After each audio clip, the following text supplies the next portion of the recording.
नमस्कार, मैं हूं श्वेता झा और आप देख रहे हैं आज तक। दिल्ली के दंगल की असली शुरुआत हो चुकी है। अभी तक मैदान में आम आदमी पार्टी ने अकेले मोर्चा संभाल रखा था, लेकिन अब बीजेपी की धमाकेदार एंट्री हुई है। दिल्ली की पहली चुनावी रैली में प्रधानमंत्री नरेंद्र मोदी ने आम आदमी पार्टी और इसके संयोजक अरविंद केजरीवाल पर जमकर निशाना साधा, लेकिन बिना नाम लिए। कुछ लोग कह रहे हैं मैं अनार्किस्ट हूँ, मैं अव्यवस्था फैला रहा हूँ। मैं मानता हूँ जी मैं अनार्किस्ट हूँ, मैं अव्यवस्था फैला रहा हूँ। आपने कभी ऐसे राजनेता देखे हैं जो खुद कहें कि हाँ मैं अनार्किस्ट हूँ, मैं अनार्की में विश्वास करता हूँ? ऐसे कोई राजनेता सोच सकते हैं भैया? अगर आपको अनार्की करनी है, अनार्किस्ट हो तो जाकर के जंगलों में नक्सलवाद वालों के साथ जुड़ जाओ। वही तो वो कर रहे हैं। दिल्ली को नक्सलवाद की लपेट में नहीं लाया जा सकता। दुनिया में देश इस बात का इंतजार कर रहा था कि आखिर दिल्ली की पहली चुनावी रैली में मोदी क्या बोलते हैं। दिल्ली में बीजेपी को चुनौती देने वाले केजरीवाल पर निशाना साधते हैं या नहीं। मोदी ने आम आदमी पार्टी के संयोजक पर हमला तो बोला, लेकिन बिना नाम लिए। दिल्ली में बहुत बड़ी झूठ की फैक्ट्री चलती है।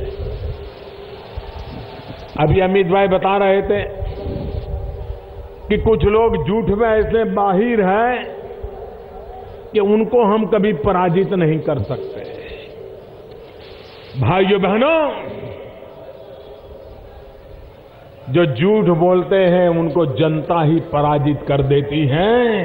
हमें उसके लिए समय बर्बाद करने की जरूरत नहीं होती है। झूठ फैलाना यही उनकी राजनीति का तरीका है।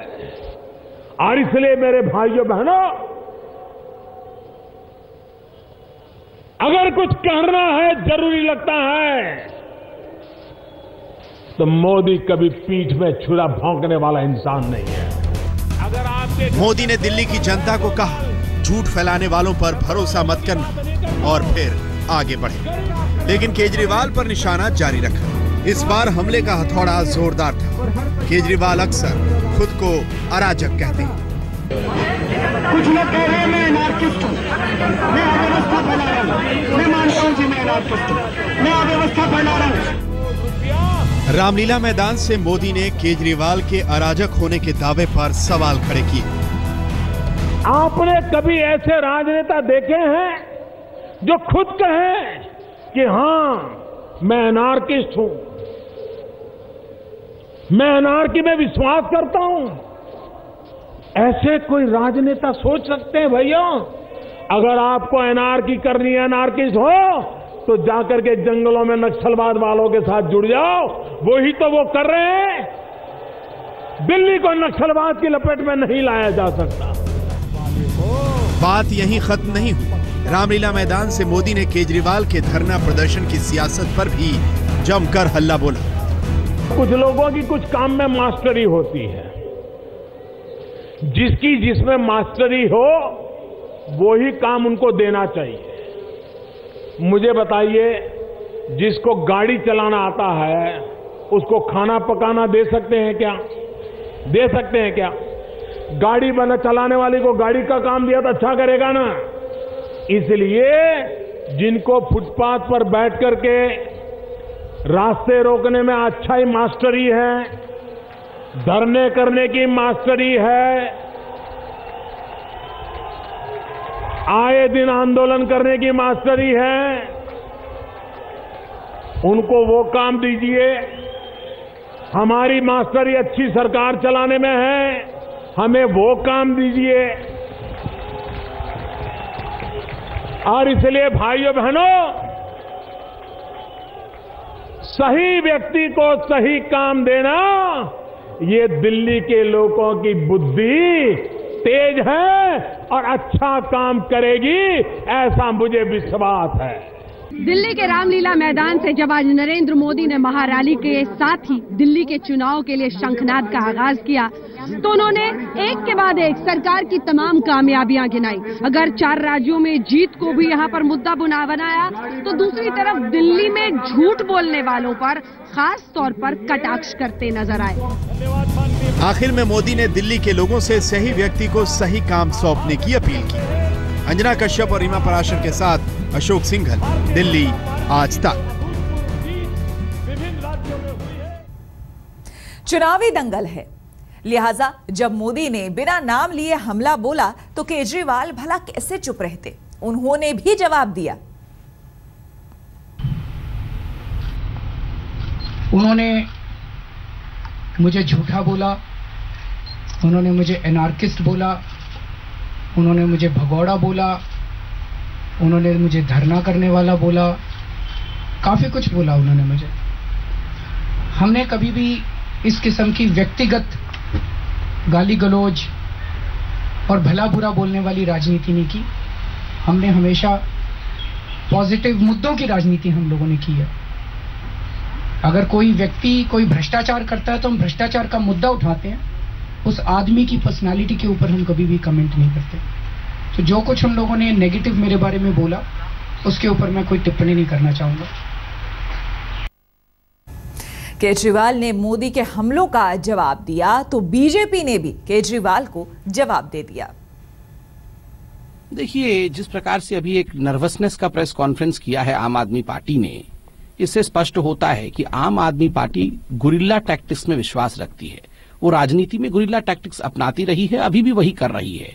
हम शांत हैं क्योंकि हमें गवर्नेंस पता है, हमें आगे शासन में काम करना है, शासन में परिपक्वता होनी चाहिए और उस परिपक्वता के साथ भारतीय जनता पार्टी आगे बढ़ रही है। जो एनार्किस्ट हैं, जो अराजक तत्व हैं, उनको दिल्ली इस बार हराएगी और शासन को विजेता बनाएगी।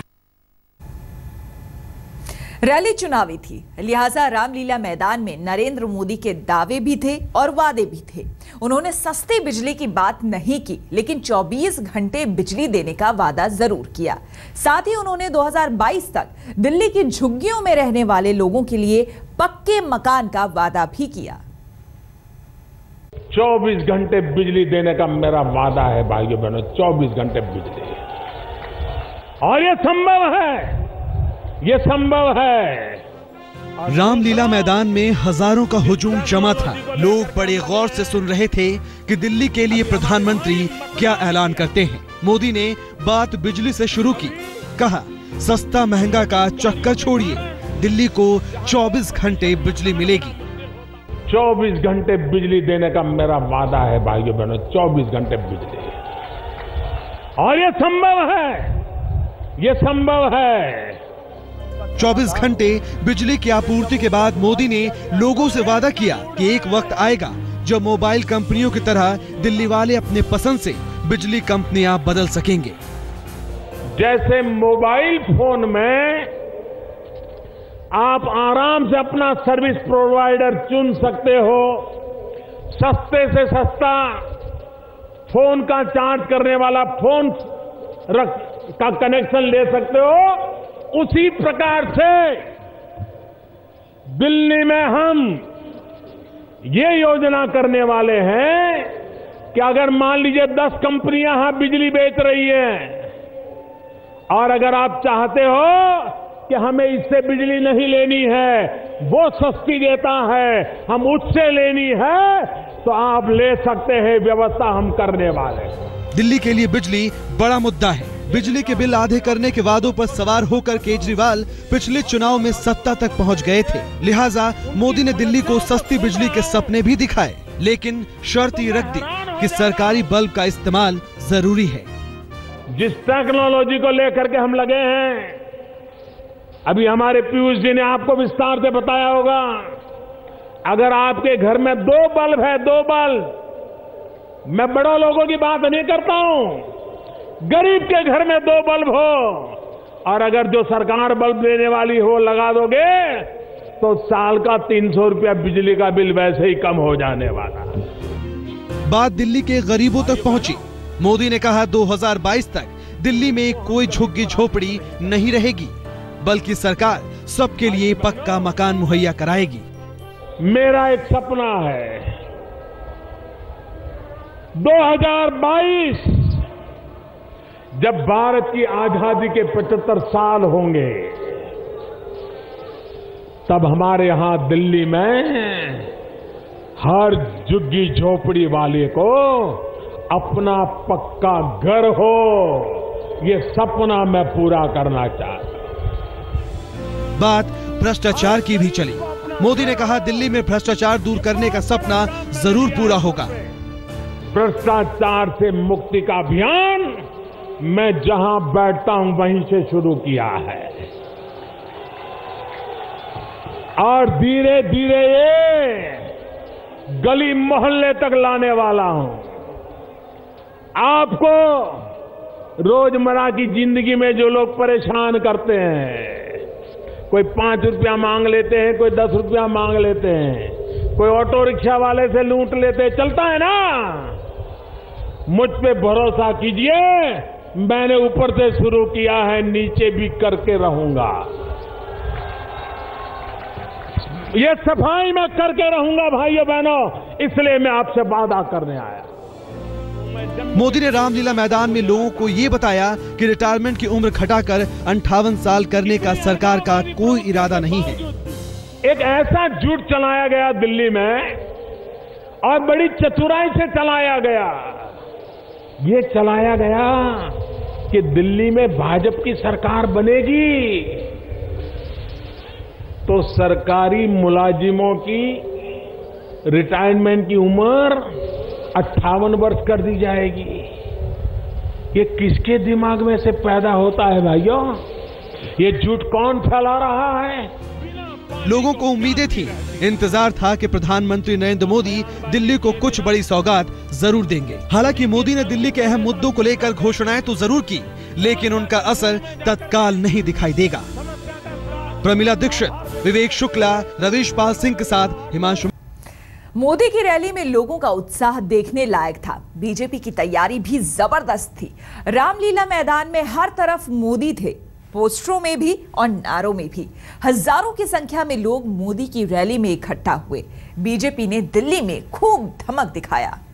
जहां गंगा जमुना कृष्ण और कावेरी बहती जाए, कावेरी बहती जाए, जहां उत्तर दक्षिण पूरब पश्चिम तक अमृत बरसाए, हाँ हाँ अमृत बरसाए, ऐसे मिलने से हो जाएगा दिल्ली में नया सवेरा।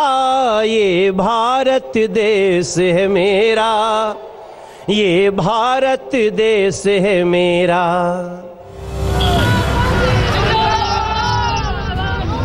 उमंग, उत्साह, जोश, समर्थन और समर्पण। बीजेपी की जोरदार तैयारियों और लोगों की जबरदस्त भीड़ में एकदम बदला बदला नजर आया रामलीला मैदान। कहीं नाच गान, तो कहीं मस्ती भरा मूड, तो कहीं मोदी को सुनने और देखने की बेकरारी। ये मोदी को सुनना चाहता हूँ, इसलिए हमारे नेता हैं, इसलिए मैं उनको देखना भी चाहता हूँ, सुनना भी चाहता हूँ। हम लोग पूरा मोदी जी के साथ हैं, सबको देखने के लिए आए हैं यहाँ पे। सुबह से ही लोग रामलीला मैदान का रुख करने लगे थे। बीजेपी के झंडे से पटे ट्रैक्टर रैली स्थल पर पहुंचने लगे, तो महिलाओं ने रैली स्थल पर पहुंचने से पहले पूजा पाठ की। वहीं पूरी दिल्ली से लोगों को भरकर बसें रामलीला मैदान की ओर कूच करने लगी। हम देवली संगम विहार के पास से जा रहे हैं और ये सभी लोग रामलीला मैदान पहुंचना है। सर, क्या काफी बसें यहाँ से जा रही हैं? कितना जोश है रैली को लेकर? बहुत जोश है, युवाओं में, महिलाओं में, सब में बहुत ज्यादा जोश है। भारतीय जनता पार्टी सांसदों ने भी रामलीला मैदान की ओर कूच किया, पूरे मूड में और पूरे उत्साह में। जैसे जैसे वक्त बीता, रामलीला मैदान का नजारा रंगीन होने लगा। हर हाथ में भगवा झंडा, हर हाथ में बैनर और हर सर पर आपको पगड़ी या फिर टोपी नजर आ जाएगी। ये समर्थक हैं भारतीय जनता पार्टी के, जो रामलीला मैदान में नरेंद्र मोदी को सुनने के लिए पहुंचे हुए हैं और मोदी के नारे लगातार लगाए जा रहे हैं। आप देख सकते हैं ये पूरा हुजूम यहाँ पर। मोदी ने दिल्ली में बिजली बिल में राहत मिलने के वायदे भी किए। क्या कहा प्रधानमंत्री मोदी ने, आइए सुनते हैं। 24 घंटे बिजली देने का मेरा वादा है भाइयों बहनों, 24 घंटे बिजली, और ये संभव है, ये संभव है। और दूसरा, जिस टेक्नोलॉजी को लेकर के हम लगे हैं, अभी हमारे पीयूष जी ने आपको विस्तार से बताया होगा, अगर आपके घर में 2 बल्ब है, 2 बल्ब, मैं बड़ों लोगों की बात नहीं करता हूं, गरीब के घर में 2 बल्ब हो और अगर जो सरकार बल्ब देने वाली हो लगा दोगे तो साल का 300 रुपया बिजली का बिल वैसे ही कम हो जाने वाला। हमारे लिए वक्त हो गया है एक छोटे से ब्रेक का, लेकिन ब्रेक पर जाने से पहले आज के हल्ला बोल का सवाल है। आपको बता दें, ये सवाल है, क्या देश का मूड ही दिल्ली का मूड है? अगर आपका जवाब हाँ है तो ATY लिखें, और अगर नहीं है तो ATN लिखकर इसे 52424 पर SMS करें।